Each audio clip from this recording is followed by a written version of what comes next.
welcome back to another edition of the Social Development Outlook for Tuesday, 19 July 2022.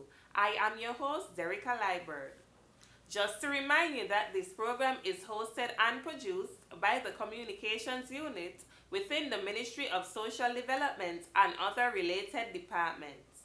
At this point in time, we'll take a break and be right back.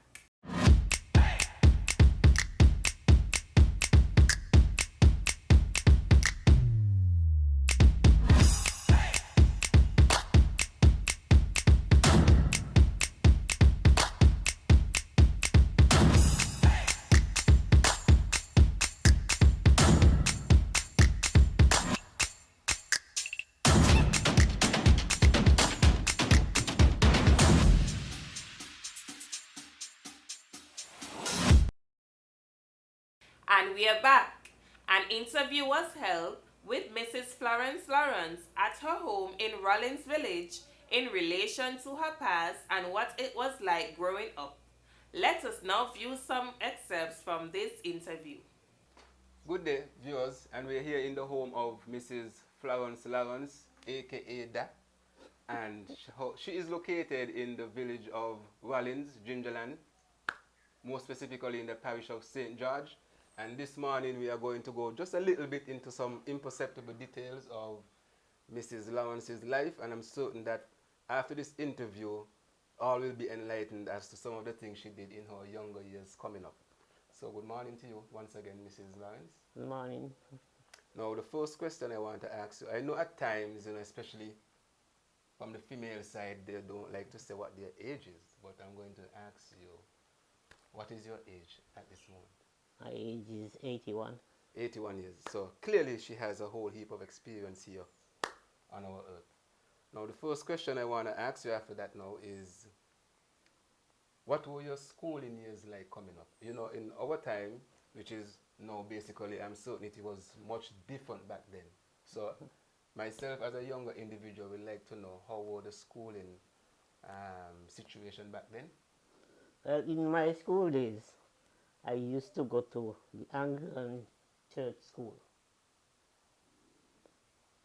Where, at the time, the Anglican church did build, the school did build with like a walk from up there, come down, and you could go up the step and go down the step.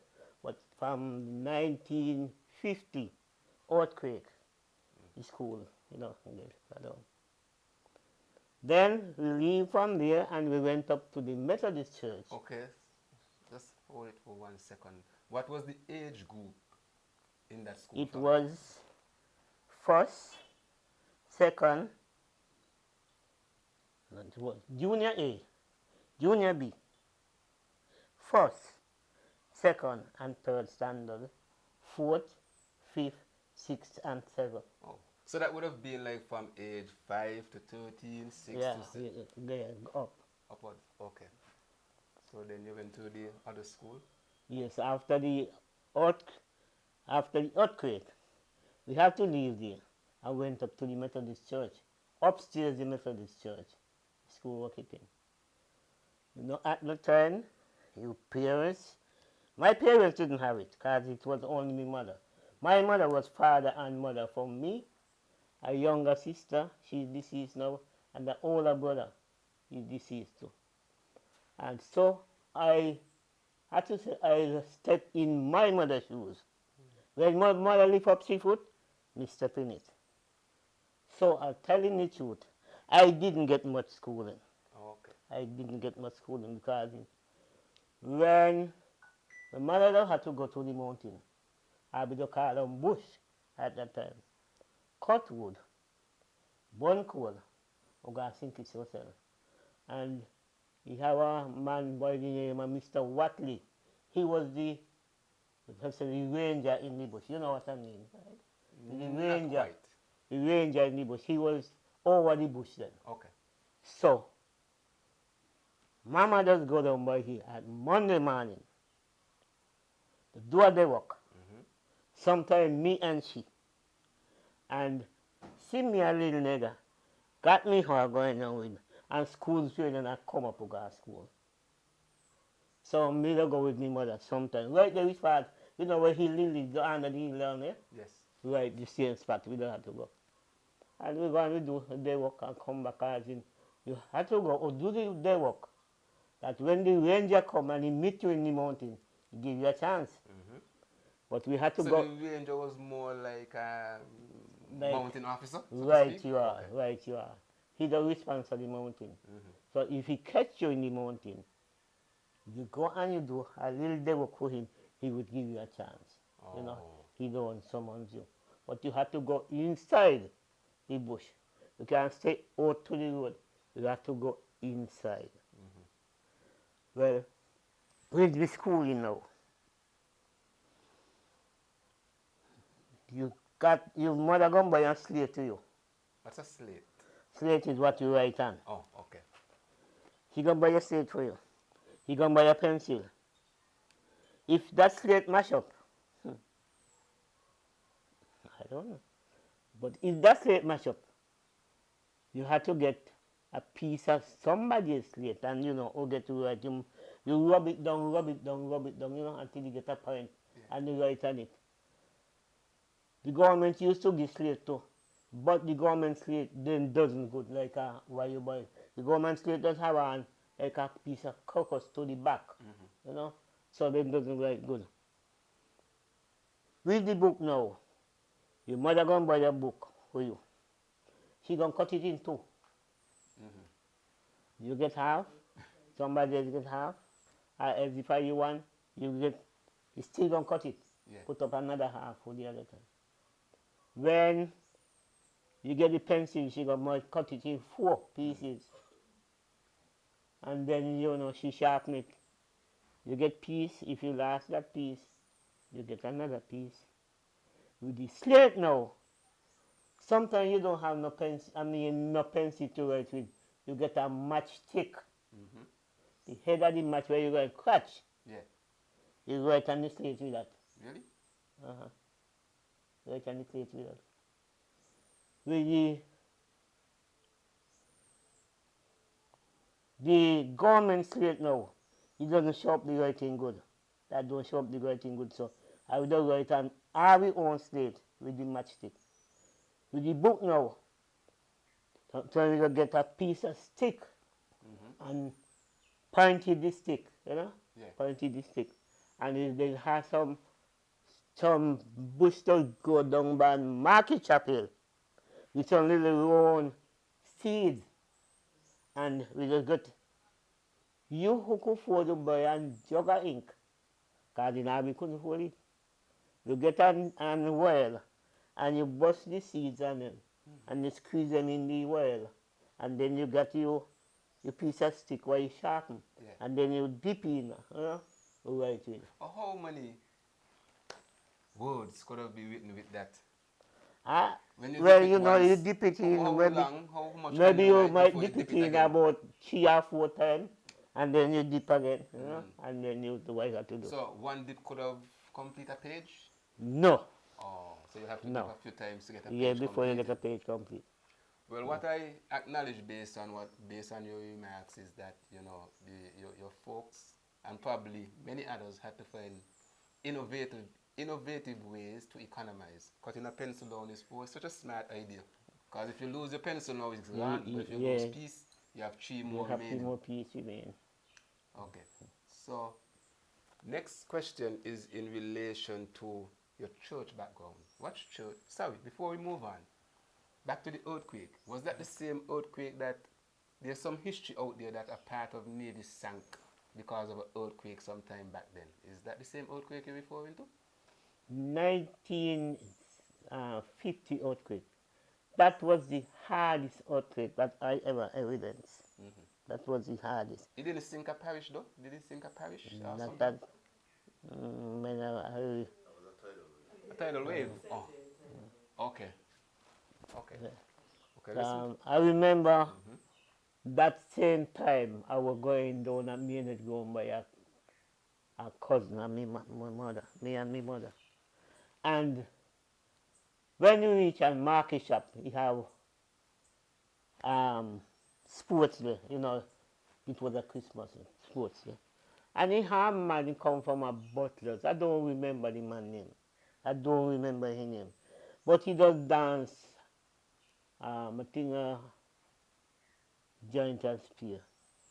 And the man Basin. You know, I call him Basin. Yes, I do. If it's the same thing, that's a basin today. Right. And the man had cornmeal in Basin. Mm-hmm. And he got saltfish in there. And but the saltfish, you know, you put saltfish in the water or boil it out. Yeah. So, but no gravy pan the saltfish. And the man that eat up the cornmeal and a bang his face with the saltfish. But I can't remember the one name. I can't remember what his name. But that was an earthquake. That was the hardest earthquake I ever evidenced. It was the hardest. Okay, understandable. So moving forward now, what church or churches did you attend back in those younger years? I attended the Methodist Church from I was on there because my mother was a Methodist. And at this present moment now, when I go to church, the same pew where my mother used to sit in, You sit there? I still the same pew. I sit Wow. in. I don't move. And that is for sentimental purposes? Right down in before me 12 years, man, because you had to go to church. You got to go to church on Sunday. You have to go. You can't tell your mother you're not going to church. You have to go. That is something you're compelled to do. Oh. And that is, and right now still go to, you know, we put on them now, you know, but, you know, God. At this point in time, we'll take a break and be right back with our featured presentation for this evening.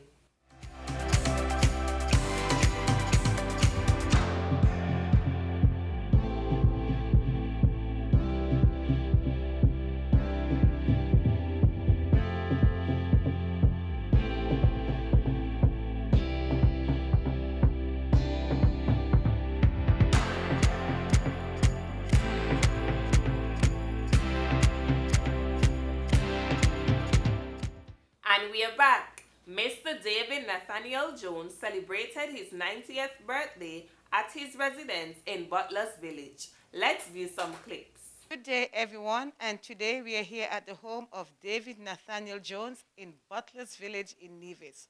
Today, Mr. Jones celebrates his 90th birthday. To God we give the glory, the honor, and the praise. 90 years, 10. And so we are here from the Ministry of Social Development with our Minister, Honorable Eric Evelyn, our driver, Mr. Glenroy Skeet, and his community caregiver, Mrs. Tessa Baker, and a few of his family and friends to celebrate this milestone with Mr. Jones. And mercies brought you through, living this moment because of you. I want to thank you and praise you too. Your grace and mercies brought me through. We're now going to ask our Minister, Honorable Eric Evelyn, to do a presentation on behalf of the Ministry of Social Development and City Drugstore. Thank you very much, Ms. Prentice, and let me say good afternoon to all of us who are gathered here in the beautiful village of Butlers as we celebrate the birthday, the 90th birthday of Mr. David Nathaniel Jones. It is indeed a privilege and an honor for us to be here at Butlers today as we celebrate with Mr. Jones on this his milestone birthday of 90 years. Of course, we just sang the song, Your Grace and Mercy. And I'm sure it is God's grace and mercy that has brought Mr. Jones through.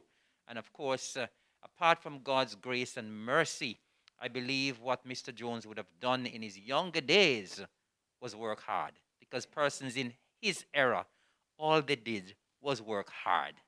And of course, we continue to see that no matter how hard you work, work could only make you stronger.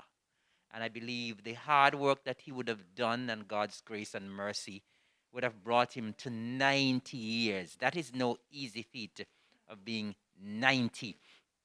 And of course, we know that once you reach a certain milestone, we from social services come to celebrate with him, show him some love. He would have done quite a lot in his younger days. And so we are here to show some appreciation and to honor him on this his 90th birthday. Mr. Jones, we are happy that we are here to celebrate with you. We want to thank you for the contribution that you would have made to Butlers and to the island of Nevis over the years. And now that you're in your senior years, we are here to honor you. We are happy that you have family and friends around you who are taking excellent care of you. We are happy that at the age of 90 that you can still be residing in your home. And so we give commendation to the family and friends who are doing such a marvelous job in making him look so good and for taking such wonderful care of him. We at Social Services, we always love that when seniors can remain in the comfort of their own home in their senior years.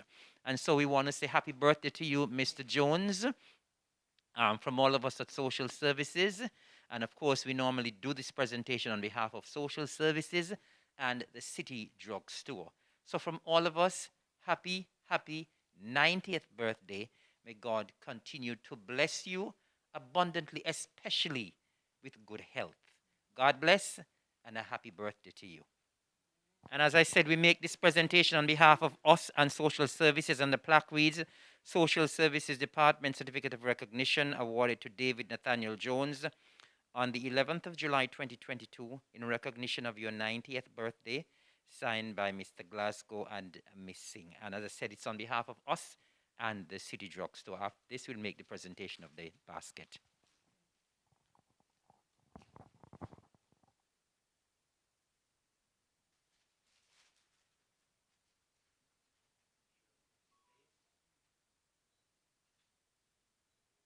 Happy birthday to you. Happy birthday to you. Happy birthday, happy birthday, happy birthday to you. May the good Lord bless you. May the good Lord bless you. May the good Lord, may the good Lord, may the good Lord bless you. On behalf of us here at the Ministry of Social Development, we just want to say, have a wonderful day, viewers. This concludes our short presentation here to Brother David Nathaniel Jones at Butlers Village on his 90th birthday. And that's our package for this evening. Do join us again next Tuesday for another edition of the Social Development Outlook. Good night. We are now on Facebook and YouTube. Like, share, subscribe.